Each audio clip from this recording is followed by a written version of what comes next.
Hi, I'm Alex from PySpiders Rajajinagar. I'm a Python trainer. This is our student Hema. She got placed in a company.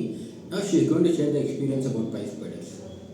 Yeah, so I'm Hema from Ramaya University of Applied Sciences, Bangalore. I did my B.TECH in Information Science and Engineering, and I joined PySpiders in the month of February and completed my Python and SQL course, where Python was taught by Isha sir and SQL by Vinod sir.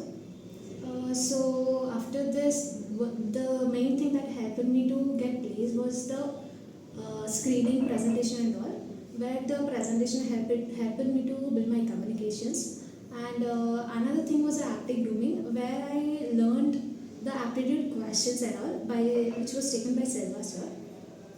And these were that helped me to place. Okay. I wish her all the best for further